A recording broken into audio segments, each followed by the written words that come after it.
Hi, welcome to the Oregon Fan Show on the Voice of College Football Network. We're the show where we talk with Duck fans and college football experts about the things that make us want to shout. Our first guest today is going to be Donovan James of Jacksonville, Florida. He's a college football expert covering the Seminoles, the Gators, and the University of Central Florida Knights. Also covers the NBA and the NFL. Great guy and should be a good guest. He'll be on in just a minute with us. We appreciate you and have a great day. 5 and 7, 6, 5, 4, 3, 2, 1. Matt Zemek. Zemek? Which is it? Zemek. Matt Zemek, lead writer of Trojans Wire, part of the USA Today network, covering USC football. Matt, thank you for coming on. How are you this morning? Doing well. That's that scent of football season in the air, the time of the year that we all love. So thanks for having me on to talk USC and Oregon. Obviously, always interesting. Always interesting. And I think college football is more interesting when USC, Oregon, and Washington have good teams. No doubt about it. And I mean, that does lead into a conversation about rivalries, that Oregon-Washington is really the ultimate rivalry for the Ducks. It's a nasty rivalry. It doesn't get nearly as much national appreciation as it should. And Dale, I don't know how many USC folks you talked to over time, not so much like recently, but just like in the years of covering the USC Oregon series. If you talk to USC people, they say, well, Oregon's not a rival. You're not a rival until you've won a few national championships. But, for not being a rival, Oregon's kicked USC's butt quite a few times recently. And so USC fans who want to say, well, they're not a rival, well, but they're the impediment, right? They're blocking the path to the college football playoff. They're blocking the path to the Big Ten championship game. They're blocking the path to USC's success. And I got to say, like, USC needs to treat Oregon like a rival. Like, the urgency comes from Oregon's side, and it shows in the results. It shows in what Dan Lanning's been able to do. So USC fans who love to say Oregon's not a rival, you actually should start treating the Ducks like a rival. Maybe the results will improve. That's an interesting part of the conversation surrounding USC and Oregon going into 2026. It really is interesting. And it's funny, too, Al, as football fans, we tend to do this thing where both sides are selective about the time period, right? Oregon fans want to point to the last 10 meetings where Oregon is 7 out of 10. USC fans want to point to that gigantic history of incredible success on the part of the Trojans where they dominated Oregon and everybody else. So it depends on what you want to make valid. And doesn't that really magnify the reality of USC football today? Is that, okay, are you just going to, remember the Pete Carroll years forever? Are you going to remember John McKay, former Oregon assistant coach John McKay, forever? Or are you actually going to try and do something new? And isn't that the point with USC, that there's been practically nothing since Pete Carroll left? There were just those 2 seasons of Sam Darnold, Super Bowl champion Sam Darnold, pretty elite quarterback. If you take away those 2 Darnold seasons in 2016 and 2017, USC's done absolutely zero since Pete Carroll left. So it's, USC fans can live in the past. They can bathe in the nostalgia. It's time for Lincoln Riley to do something new. And Oregon is the team I think he has to beat in order for USC to get back to the big time this year. Humongous matchup on September 28th. So many storylines with that game, and USC potentially being back. I mean, tremendous recruiting class in 2026. A lot of guys will help them right away. Well, and that has to happen. Like, the freshmen have to be significant contributors, and Dale, you've been in this game, and by game, like the college football commentary and analysis business. You've been in this game for a long time. You know that the timing of a game, when it happens on the schedule, often matters. One of the great examples from college football history was Miami, Florida State, when Bobby Bowden was at Florida State, and Jimmy Johnson, then Dennis Erickson was at Miami. That game usually was played early in the season, and Miami teams were usually, they weren't as ambitious as Florida State was, but they were more fundamentally sound. So when you played that game early, Miami didn't make the mistakes Florida State did. If that game had been played in late November, if it was a rivalry game played around Thanksgiving, Florida State had everything figured out, going into the end of the season. That's when Bobby Bowden teams were great. So the timing of that game so often mattered. And so you look at USC and Oregon now to kind of draw the parallel. It's in September. Will USC's freshmen, will those diaper dandies, to borrow Dick Vitale's basketball term, will they be mature enough? Will they be prepared enough for what Dan Lanning and Oregon are going to throw at them? It would have benefited USC a lot more if this was a November game. And of course, last year it was a November game in Autzen Stadium. But this time it's in late September. I think that sets up well for Oregon. Now, of course, it's in the Coliseum. USC finally gets Oregon at home for the first time in a regular season game. We remember the Pac-12 championship game from the COVID year. That was kind of a one-off. But the last regularly scheduled USC home game against Oregon, was the previous decade. So USC is definitely, excited for that. But I think that the timing on the calendar plays into Oregon's hands, because USC's freshmen have to really get up to speed. And, let's also tackle this point, Dale, that, USC has backed out of tough non-conference games under Lincoln Riley, and not having a really strong non-conference test in September. USC's slate is San Jose State, Fresno State, Louisiana, the Raging Cajuns, and then the Big Ten opener against Rutgers. Are those 4 games going to sufficiently prepare USC for Oregon? That is also a concern. So the timing on the calendar and the schedule composition, in my mind, they favor Oregon going into this matchup. That's interesting. A point the other way, or another factor, might be the Ducks are trying to put together a new offensive line. You'd think that they'd be mostly gelled by week 4. Well, I mean, Lanning has a good track record, right? I mean, that's how Bo Nix was able to become such an excellent quarterback, because his offensive line kept him clean, and that has continued. That the offensive line is it's really impressive that Dan Lanning, even though he's a defense first coach, going from his time at Georgia under Kirby Smart, Lanning has really provided a lot of continuity from Mario Cristobal in terms of emphasizing line play and having a solid offensive line. And as you pointed out, offensive line is, if there is a weak spot on what is a very strong Oregon roster, the offensive line is where there are comparatively more questions. And that goes into really the ultimate USC conversation. And this is not an Oregon centric point in the sense of this exists independent of anything going on at Oregon or anything about the USC Oregon matchup. It happens to align very neatly into the USC Oregon conversation, but independent of Oregon, the defensive line was and is and always will be the most important position group for this USC team, because Illinois was able to bully USC's defensive line. Notre Dame definitely bullied USC's defensive line.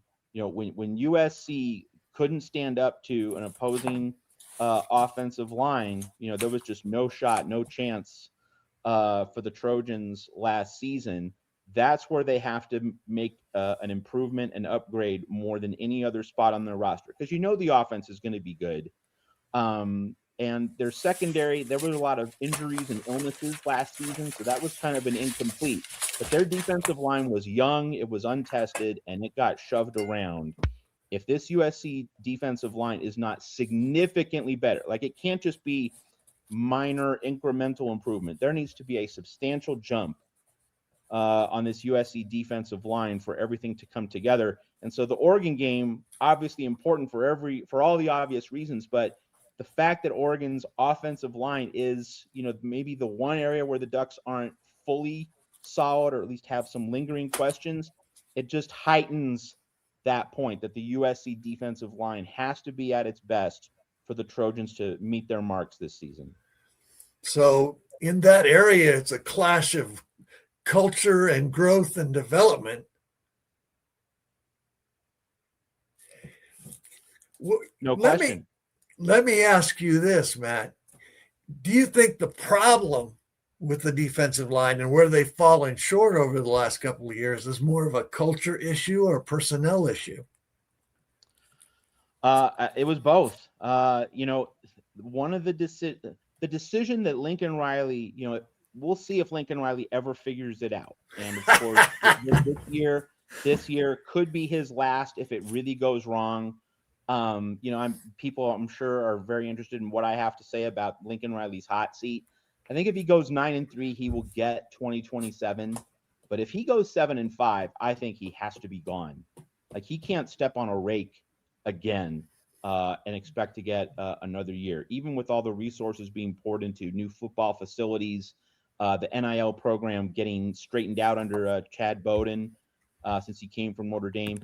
Despite all the resources being allocated to USC football, Lincoln Riley can't be 7-5, and I don't think he can be 8-4 either. If he goes 9-3, that will be enough, but of course it won't get him into the playoff. It would still be a failed season, but I think 9-3 will save him. 7-5, definitely he's out. 8-4 is like the 50-50 situation, but I would lean toward Riley not returning. So to circle back to your point, though, the decision, if Riley never does succeed at USC, the decision which is going to haunt him forever was that after that Cotton Bowl loss to Tulane, USC had a 15-point lead with like 4 minutes left, 5 minutes left, something like that, and gives up 16 points late to lose that game 46-45. Caleb Williams was unbelievable. He was, a video game in that contest against Tulane. You still lose.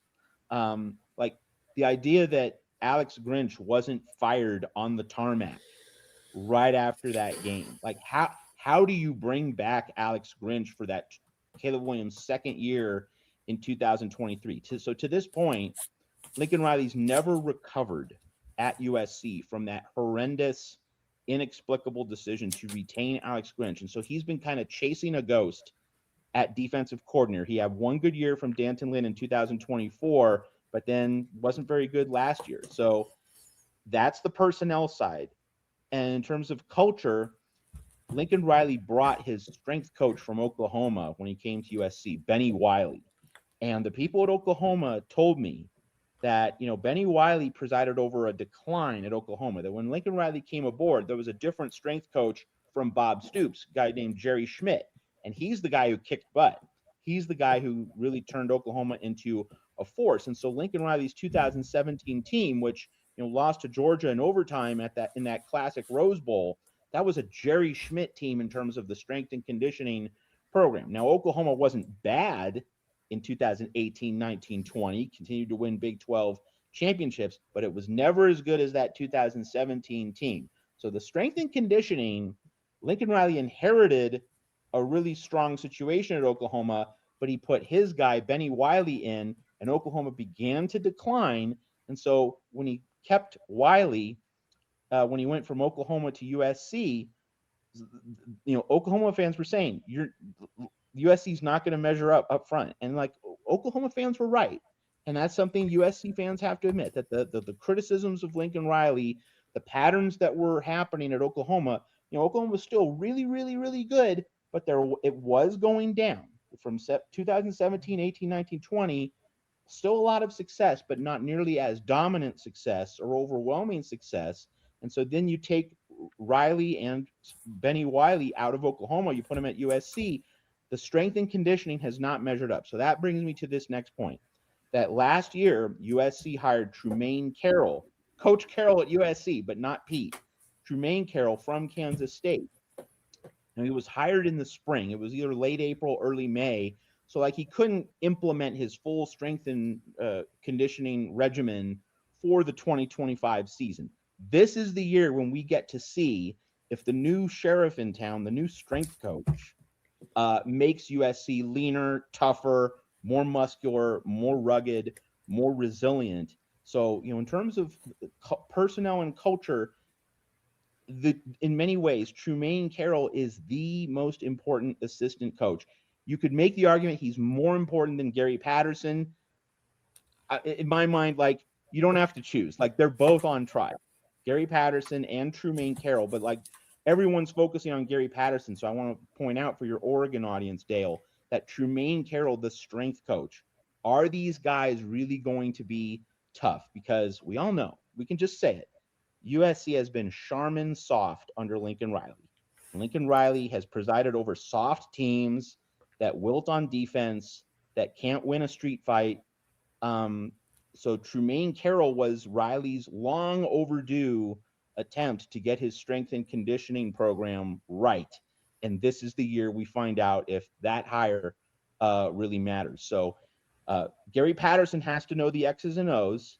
And it's going to be interesting because Gary Patterson, as you probably know, Dale, like, he hasn't done game day coaching the past 4 years. He's had one sideline role. I think he was a Baylor assistant, and he did a little bit of sideline coaching, but he's been a consultant for most of the past 4 years. He hasn't been really in the stadium on game days drawing up game plans. So after being largely absent from game day coaching over the past several years, does Gary Patterson still have his fastball? Has he kept up with all the trends in the industry? That is obviously going to matter a lot. But if USC isn't strong, if Trumaine Carroll's strength and conditioning program doesn't measure up, those X's and O's from Gary Patterson really aren't going to hold up. They're really not going to matter as much. So it's interesting that you talk about personnel and culture, because it's been a lot of both being inadequate at USC. Matt, how do they look in camp? Have you seen clips? Did they allow you to see much of practice? Yeah, I'm based in Colorado, so like, I'm not on site. I have a Trojans Wire staff writer who's there, and like, the buzz, the vibe, as the kids like to say today, it's positive. Like the pads are popping, but Dale, again, you've been in this industry long enough to know that what's said in August, what's said at camp, it's worth as much as a dime or a dollar store piece of plastic. What matters is what happens when the lights come on. And of course, we're not going to learn too much about this team in those first 4 games, as we've mentioned, playing 3 cupcakes and then Rutgers. Like, Oregon's going to be the first game when we really learn what this team's made of. So like, USC played LSU in Las Vegas as a season opener a couple years ago, played a Big Ten opener at Michigan a couple years ago. Like, we learned a lot more about Lincoln Riley's USC teams the first 2 to 3 weeks of the season. This year, we're going to learn really nothing that really matters until the Oregon game. So that's going to just heighten the anticipation for that contest. Matt, I hate this trend in college football where coaches and athletic directors are dumbing down the schedule. I'm not just pointing fingers at the Trojans. Everybody's doing it. Everybody wants to hit that 10-win mark and make the playoff, because then you keep your job.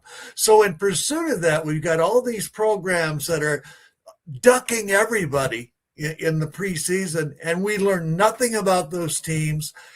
And they create an enormous challenge for themselves to play to their standard and find their standard when they're not playing anybody. I completely agree. And, like, the whole thing with USC and Notre Dame, because like, this is part of that conversation, the idea that USC should be worried that, if we lose to Notre Dame, well, we might not get that number 12 seed in the playoff.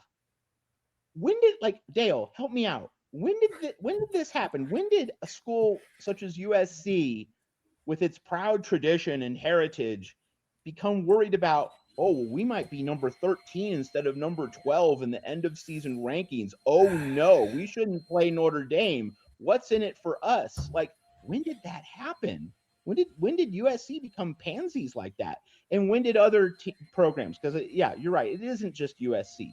When did that become part of the DNA? Like, you're USC. You play Notre Dame because it's big boy football, and you live to play for these games. When did that go out the door? That is really frustrating. That instead of traditional rivalry, college football at its best, you live for these games, and now it's we might be 13 instead of 12 or 11 in the playoff discussion. It's sickening. It really is. I mean, if you're a big boy program, you should relish that kind of opportunity. And the other thing is, you have 3 non-conference games. You just need to play one big one. Just one. Like one. No one's going to hold it against you if you play 2 cupcakes, but you got to play one really good non-conference game, and you can arrange your schedule just so. I don't get it. I don't get why so many programs are so afraid of playing a big boy game. Totally agree. Hats off to Texas and Ohio State playing a game that people can get really excited about. Of course, and they did it last year. They're doing it this year. The home and home, like that, and like that's how it should be done, right? And people, and I will say this: a lot of college football fans and pundits say, we should have on-campus games, not these Chick-fil-A kickoff games, these neutral site games. But let me push back on that particular point. I would much rather have a big boy football game played at a neutral site than playing Mississippi Valley State, or San Jose State. Like in a perfect world, everyone would do it the way Texas and Ohio State are doing it. No argument there. But having a big neutral site game is much better than having a home cupcake game. So I just because that's a point a lot of fans like to make. We shouldn't have these neutral site games. Well, do you want a cupcake game instead? Like that's what you're choosing between. So I will take the big time neutral site game. It's not the perfect solution, but it is a lot better than the cupcake path. And it gives a team so much juice. It gives a coach so much to work with in training camp and over the summer. We're pointing to this game against LSU or Georgia. Somebody, a game that everybody in the country is going to be psyched about, a game that TV can sell, a game that we can enjoy as fans. It's nuts that they don't do that. And I wonder how much longer the television networks are going to let them get away with it. So, okay, you mentioned TV. So this is something that's near and dear to my heart. And, as we consider possible expansion of the playoff to 24, and I'm not saying the sport should, though I think it would solve some problems. But let's just say, for the sake of argument, that we expand to 24 eventually. One of the things that the playoff has to do in terms of TV, because this is now a TV conversation, one of the things the playoff has to do is just move those early round matchups up into the first 2 weeks of December. And just to inform your audience, Dale, there is a law. There's a law passed by Congress, the Sports Broadcasting Act of 1961. You can all Google it. But it's a law. It's the law which means the NFL can't play on the first 2 Saturdays of December. It was meant to basically reduce the competition between the NFL and college football. That college football gets those first 2 Saturdays in April. But what that means is 3rd Saturday is fair game for the NFL. And so the NFL has put its games up against those first round college football playoff games. All college football has to do is put those early round games on one of the first 2 Saturdays. The NFL can't touch it by law. So I don't know how many people realize that. So, Dale, to kind of now extend this conversation, if the playoff gets expanded, all right, and there's the need to play your early round playoff games early in December so that the NFL can't compete against them, what this means is you're going to need to play mid-August football. And that's where we are right now. We're recording this show on Monday, August 17th. Dale, you live in Oregon. I live in Colorado, but I've lived in Seattle for a time. What we should have right now, this week, August 17th through 23rd, we should have games in your neck of the woods, in Eugene, in Seattle, Corvallis, places where the weather is not overwhelming. There should be night football throughout the Pacific Northwest. Oh, man. And in domes. and in other, manageable sites. And like, we should do an overnight marathon. Remember college basketball would do a 24-hour marathon? Like, Yeah. there should be a game. And we're not talking about Ohio State, Alabama, but like mid-tier sites, like, Wake Forest in the ACC, or Kansas in the Big 12. There should be late night games. So, you're not playing in the midday sun, but there should be games being rolled out Maction style all week. So this is all inspired by your reference to television. ESPN, Fox, CBS, NBC doing late night mid-August football before the NFL gets going. Like, there should be wall-to-wall college football. And like, this is how ESPN can create the extra inventory, build up the product, sell, early season TV matchups. There should be football all this week. And people will say, well, wait, you're asking these kids to play many more games. But that's the point. Like, the playoff itself is you're asking kids to play more games. The season extending into mid-August is important and practical, because then you can have more weeks off during the season. You can have an extra week off in September, an extra week off in October, but it's in the sport's best interest to start playing games in early and mid-August, because you don't want teams playing 6 or 7 Saturdays in a row. If the season's starting in early September, as it normally does, that's still happening. But so you start the season in August, but you're able to give these players at least one additional week off, if not 2. And so if they're going to be expected to play 16 games to win a national championship, they should be having more rest breaks. So it's kind of counterintuitive. It's not what we're used to seeing, Dale, but this is what kind of the new era. We have to start adjusting to what it means to ask a team to play 16 games to win a national title. It's not as though starting in September means, a balanced schedule. No, you should be starting the season earlier, but providing more rest breaks throughout those 16 games for the teams that are playing. So it's a huge opportunity for ESPN and other TV networks to have a lot more college football on television in August. You're basically getting 3 more weeks of inventory, and you're helping the players get rest breaks in the season. That's just one of several ways to adjust to this new modern era with the supersized college football playoff. But I don't see anyone doing anything about it. But you mentioned television. That's my big thing about college football on TV. College football needs a visionary with ideas like that and a concept of how to sell and grow the game. College football fans would go nuts for what you're proposing, to have, quality games in August when the NFL is playing, crappy preseason games. I mean, it's a no-brainer. Right. And Dale, let's remember, the NFL finally is playing a game on Thanksgiving Eve, the Wednesday before Thanksgiving. John Wilner, who we know well at the San Jose Mercury News, he's been saying college football needs to get on Thanksgiving Eve, Wednesday before Thanksgiving, forever. And the sport just got caught flat-footed, wouldn't adjust, wouldn't innovate, and the NFL got to Thanksgiving Eve first before college football did. Like, like Stanford, Cal on Thanksgiving Eve. Oh man, the game. People would watch that. People would watch that in droves. Totally. And maybe you play like an ACC rivalry game, maybe like Virginia Tech at 6 Eastern on Thanksgiving Eve, and then Stanford, Cal at 9:30. Like, come on, folks, you're going to get so much audience for your product. And like, those games are normally buried by the avalanche of other rivalry games. Now they get a standalone slot. Like, there's so many things college football on TV should be doing, and it's not doing. And it seems you and I are very much on the same wavelength there.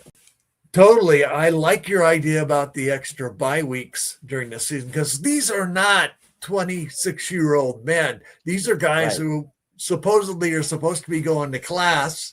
And are supposedly still developing in their bodies. If you really say you care about player safety and academics, having Right.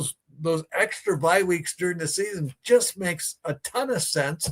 And coaches ought to like it because those are extra recruiting weekends for them. Totally. And I think just people will say, oh, you're making kids play in August. That's a health risk. Well, but you're going to have off weeks built into the season. So again, you're not asking kids to play more games. You're actually spreading out their workload so it's not as concentrated. So that is a help, not a hindrance. But again, the leaders in the sport, I don't see any movement on this. Also, while we're talking about college football reforms, like the conference championship game, like we need to be done with this. And Oregon fans know well, like there was no reason for Oregon to be forced to play a 13th game against Penn State. Like that was just an added game. Oregon was in the playoff. Oregon was going to have a top 4 seed and a bye, regardless of what happened in that game against Penn State. That was just an added game, and therefore a burden for Oregon to deal with. Now, sure, it felt good to win a Big Ten title, I'm sure, but the whole point of conference championship games has been lost in this expansion from 4 to 12. With a 14 playoff, conference championships were absolutely necessary. But now, like you're just making a team play a 13th game before having to play 3 playoff games. And again, the sport has not adjusted to the realities of what we're asking teams and players to deal with. What has been the conference championship game should become a bubble playoff game. The teams on the playoff bubble, like that should be like your 4th place team against your 5th place team in a conference. The winner gets into the playoff, or at least has a chance, and the loser gets eliminated. And that is what's going to draw the real interest. Like, how many people cared about the Georgia-Alabama SEC championship game? Both teams were presumed to already be in the playoff. That's just a repetitive game. It's just an added fluff. But if you turn the conference championship game into a bubble playoff game, and you allow teams from other conferences to play in it, like the SEC championship game held in Atlanta, like the TV rights remain, like that's still going to be covered by ESPN, ABC, but you put like an SEC bubble team against BYU, that's going to get far bigger ratings than having a rehash game where the 2 teams competing are already going to be in the playoff no matter what happens. So that's another way in which college football needs to be rethinking the presentation of its product on television. But again, to just reinforce the theme and the reality, it doesn't seem as though any of the sports leaders are adjusting to the new realities of the 12-team playoff era. Not at all. I'm kind of an old head, obviously. I'm the one with no hair. But for me, conference championships mean something. It means something to win your conference. And I kind of hate the idea of devaluing or eliminating conference championships. I would like to see, honestly, what I would like to see as an old college football fan is a contracted playoff. I'd like to see an 18 playoff and make the conference championship game the way teams get in to that 18 playoff. But I'm well in the minority in that outlook. But I would say this, Dale, like you're entirely correct in the sense that if conference championship games are going to matter, you need a smaller playoff field, and the conference championship games essentially become playoff eliminators. Okay. That's how it makes sense. So like you are being philosophically sound and consistent, but in a 12-team playoff era, asking a team that's already clinched a playoff berth to just play another game that has no direct playoff ramifications. When we talk about player safety and player workload, there has to be a reason for that game. I mean, and winning the conference championship, all right, there is definite value there personally, but there's no value in relationship to the playoff itself. And so if we're going to ask players to, hey, you have to win 3 playoff games to win the national title, I don't under the expanded playoff, I don't like the idea of asking them to play an extra game, because that's just adding to their workload. But if the conference championship game exists in a smaller playoff field and those games are playoff eliminators, well, then those games retain supreme value and should be continued. So you're being philosophically sound and consistent for sure. Well, it'll be interesting to see what the college football decision makers do with all that. One thing's for certain, they've got to get the calendar figured out to where we don't have the transfer portal, the coaching carousel, and the playoffs all going on at once. It's nuts. Totally. Yeah. The calendar needs a real revamp, and the championship game being played in late January, that's ridiculous. Right. And so that point also reinforces the need for college football to play a lot more games in August, so that you're ending the season in early January and it feels like a normal off season, and coaches can spend more off season time, recruiting and everything else. So that's the other point, that we shouldn't be ending college football seasons at the end of January. Like we have basketball to follow too. I know that USC and Oregon have both had some frustrating basketball seasons recently, but like we still like to cover the sport, and like the college football season basically going until the end of January. No, like that's not helping anybody. There should be far less overlap. And again, like in August is a sleepy month in general. It's also a sleepy month in terms of sports. You don't have the NBA, you don't have the NHL. College football should just be pushing all its chips in the middle of the table with August inventory, August football. Like again, it would do great numbers. It would be, I think, received wildly, very enthusiastically. Like you don't have to play games in the middle of the day in a hot sun. That's why domes exist. That's why you play. I was born in Phoenix, Dale. Like so I've been a Pac-12 guy all my life, and like you don't play games at Sun Devil Stadium in the early season. But you play those games in mid-October and November. But in your neck of the woods in the Pacific Northwest, like there should be late night football in August. And here's the other thing, Dale, like the sport should also be doing things like breakfast football. Like and obviously this is not so much a Western thing, but like the ACC and the SEC, and of course not your elite teams, but your lower rung teams. Like Mississippi State should be playing a 9 a.m. game on Saturday. Like people are going to watch that game with Mississippi State and Kentucky, and like it's a standalone. It would be a standalone game, or Wake Forest versus Virginia, similar concept. What like that is a TV window waiting to be used. People are going to watch the game. People are not going to care about that game when it's at 3:30 going up against Oregon-USC and Michigan versus Penn State and Ole Miss LSU, the big games. Like college football should be doing something about that as well. Like why isn't there a 10 a.m. Eastern game on every Saturday? Like that's just there's just so much real estate that this sport on TV still has not explored. One of the best things that college football has to sell is the history, the tradition, the pageantry, the color, the songs, the Enter Sandman, the spear going down at midfield at the Florida State, all that stuff. In those games, that's a prime opportunity for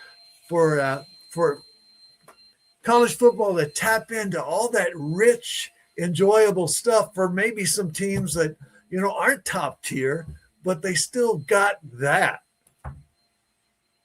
No question about it. Like we should, there are so many great things that you and I and our viewing audience love about college football, and the sport just doesn't seem to be interested in marketing that. It's all about this narrow conversation about the SEC and the Big Ten and what the size of our playoff is.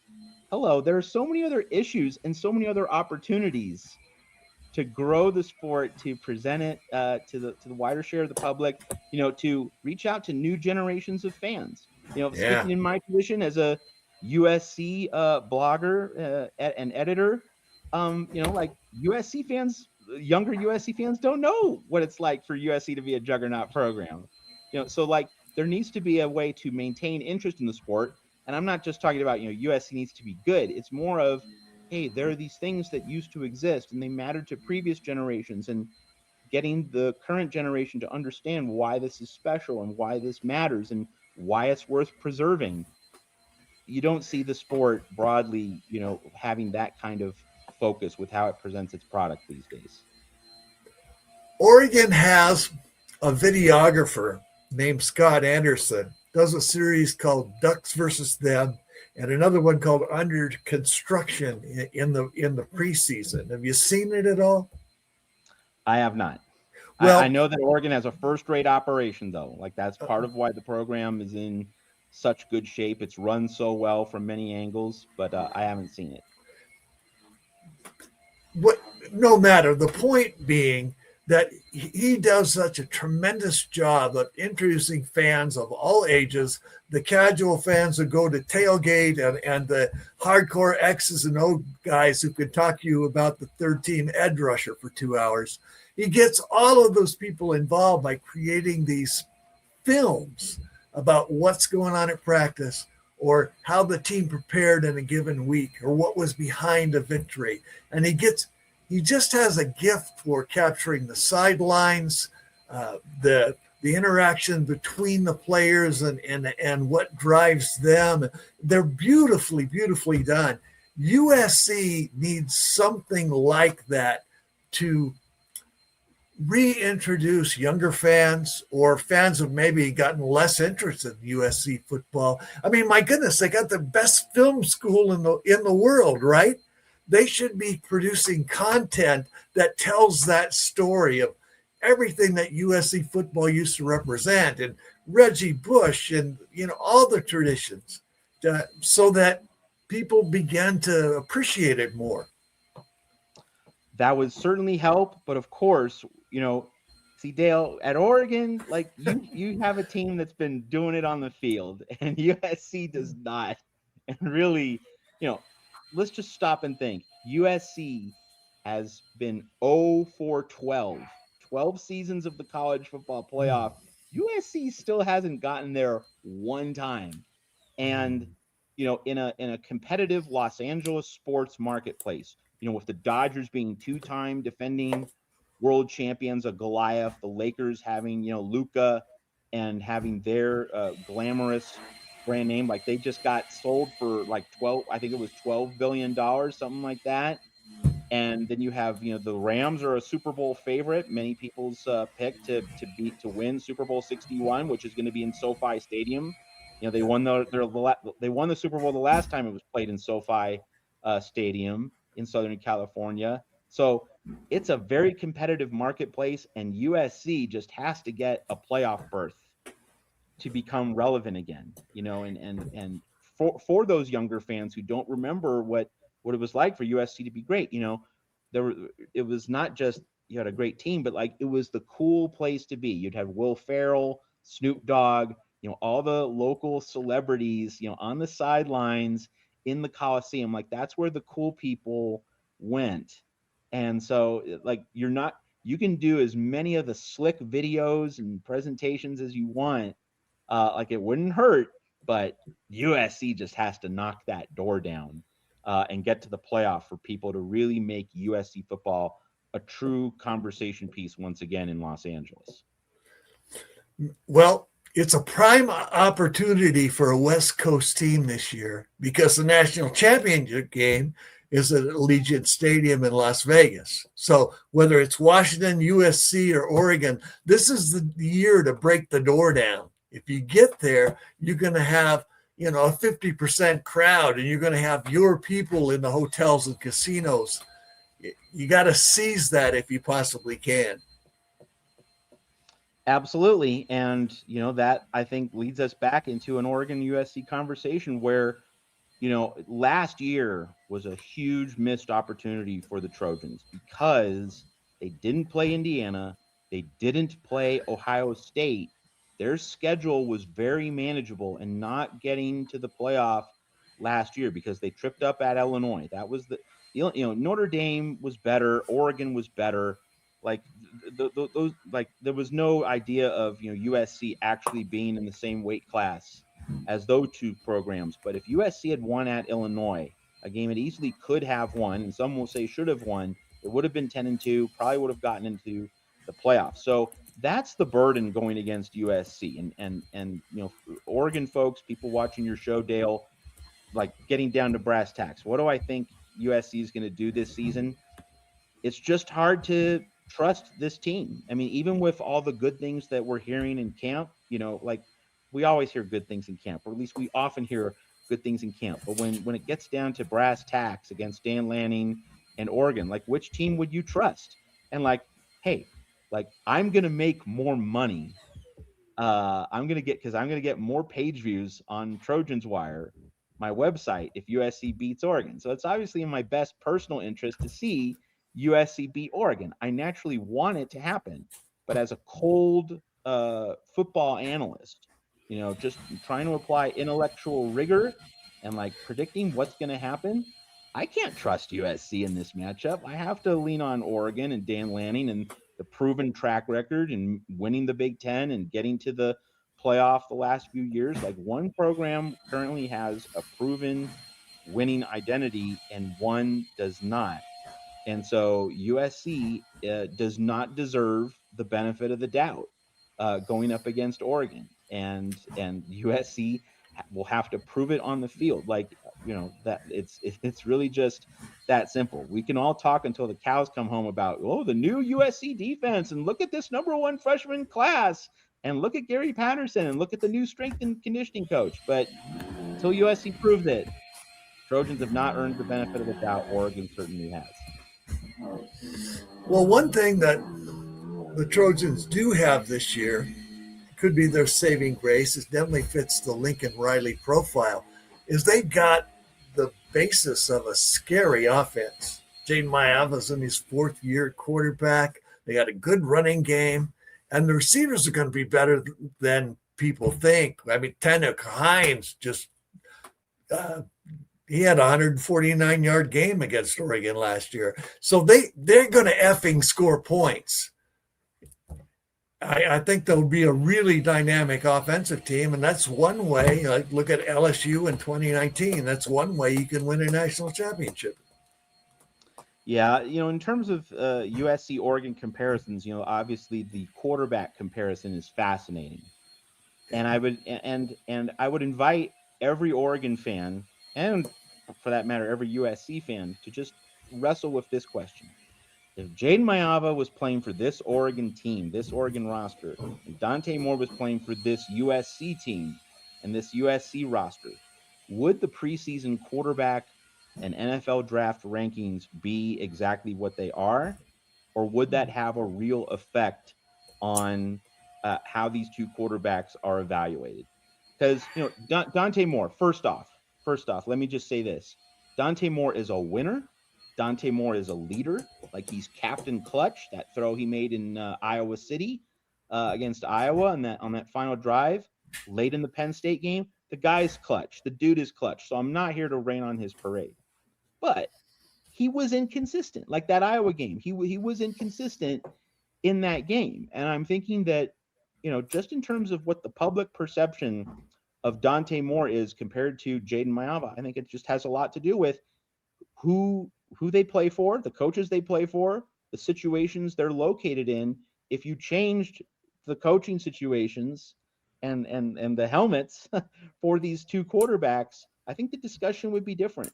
So this is a real prove it year for both men, for Dante Moore and for Jaden Maiava, and like that is going to be the centerpiece element of the Oregon-USC game, alongside the position group battle, which we've talked about briefly, Dale. Oregon's offensive line versus USC's defensive line.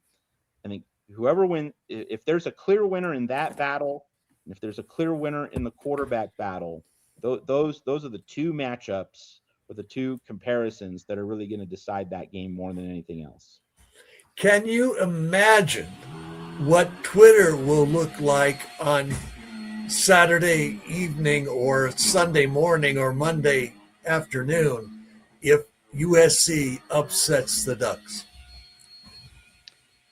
And if USC gets roasted by 3 touchdowns, like either people are way, going to want Lincoln Riley to get kicked to the curb. So, like, it's notable that USC plays Ohio State, plays Indiana, plays Washington, plays at Penn State, and of course, the UCLA game matters to USC fans as well.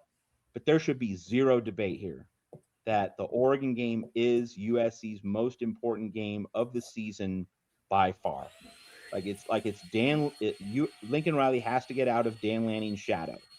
If not now, when? He gets this game at home finally. He had to play in Autzen in 2023. He had to play in Autzen last year. He finally gets him at home. He has Jaden Maiava, a seasoned quarterback, coming back for another year. He's changed coordinators. He's changed strength coaches. Like, this is the test case. This is the proving ground. Like, if all your adjustments on staffing, personnel, culture, facilities, the whole bit, if you can't beat Lanning at home with the number one, freshman class as well, then when are you ever going to do it? So it is by far USC's most important game. And, it might very well decide the fate of Lincoln Riley. Does he finally figure it out, or will he get fired? The result of this Oregon game probably does hold the answer to that question either way. There is such a cost to firing a coach now. I mean, you lose an entire recruiting class. Obviously, with the portal, you can rebuild more quickly, but Riley's got to go in the 5 games you mentioned. Riley's got to go 3-2, or it's looking ugly. That's right, and really, I think, and Oregon fans will like this. I think USC should definitely be able to take care of Washington at home. Oregon fans will like that. Absolutely. Yeah.